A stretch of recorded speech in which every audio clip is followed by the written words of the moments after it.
दोस्तों, महाभारत एक ऐसा ग्रंथ है जिसमें हर घटना के पीछे कोई गहरा रहस्य छुपा है। द्रौपदी का चीरहरण महाभारत की सबसे हृदय विदारक घटनाओं में से एक है। उस सभा में जहां भीष्म, द्रोण और विदुर जैसे महाज्ञानी बैठे थे, वहीं कर्ण ने द्रौपदी का अपमान करने में सबसे बड़ी भूमिका निभाई। लेकिन क्या आपने कभी सोचा है कि चीरहरण के बाद द्रौपदी कर्ण से मिलने क्यों गई थी? क्या उसके पीछे कोई रहस्य छिपा था? क्या द्रौपदी का मन कर्ण को लेकर द्वंद्व में था, या फिर कर्ण को लेकर उनके भीतर कहीं न कहीं सम्मान की भावना भी थी? हस्तिनापुर की सभा में द्रौपदी का चीरहरण हुआ। दुर्योधन और दुःशासन ने उसे अपमानित किया। इस समय कर्ण ने भी द्रौपदी को कठोर वचन कहे। उसने द्रौपदी को 5 पतियों वाली स्त्री कहकर व्यभिचारिणी कहा और दुर्योधन का समर्थन किया। द्रौपदी के हृदय पर यह सबसे गहरी चोट थी। जब पांडव वनवास में गए और द्रौपदी उनके साथ रही तो उसका मन बार बार उसी सभा की घटना को याद करता था। वह सोचती थी, सब पुरुष मौन रहे, किसी ने मेरा साथ नहीं दिया। कर्ण, जो दानवीर और सज्जन कहलाता है, उसने भी मेरे लिए विष वचन कहे। आखिर क्यों? यह प्रश्न उसे अंदर से खाए जा रहा था।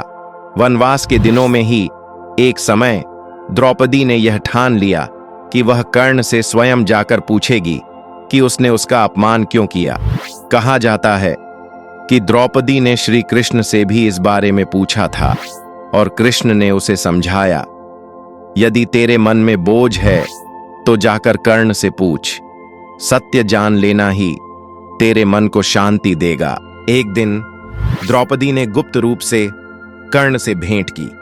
द्रौपदी ने कर्ण से पूछा, हे कर्ण, तुम दानवीर कहलाते हो, सबकी सहायता करते हो, परंतु भरी सभा में तुमने ही मेरे लिए सबसे कठोर वचन क्यों कहे? मैंने तुम्हारा क्या अपराध किया था? कर्ण ने उत्तर दिया, पंचाली, उस समय मैं दुर्योधन का मित्र था। उसकी लाज मेरे लिए सबसे बड़ी थी। सभा में उसका पक्ष न लेना मेरे लिए विश्वासघात होता। तुम्हें ठुकराने का एक कारण यह भी था कि मेरे मन में अभी तक वह पीड़ा जीवित थी जब तुम्हारे स्वयंवर में तुमने मुझे सूत पुत्र कहकर अस्वीकार कर दिया। उस अपमान का बदला लेने की ज्वाला मेरे भीतर थी, इसीलिए मैंने तुम्हारे साथ कठोर व्यवहार किया। कहा जाता है कि इस वार्ता के अंत में द्रौपदी की आंखों में आंसू आ गए। उसने धीरे से कहा, कर्ण, शायद यदि भाग्य ने हमें अलग न किया होता तो मेरी दशा और तुम्हारा जीवन कुछ और होता। मैं तुम्हें उसी समय चाहती थी, परंतु समाज की परंपराओं ने हमें अलग कर दिया। कर्ण ने भी दुखी होकर कहा, हां पंचाली, हमारा भाग्य हमें यहां ले आया है। मैं मित्रता और कर्तव्य के बंधन में बंधा हूं और तुम अपने पतियों की मर्यादा में।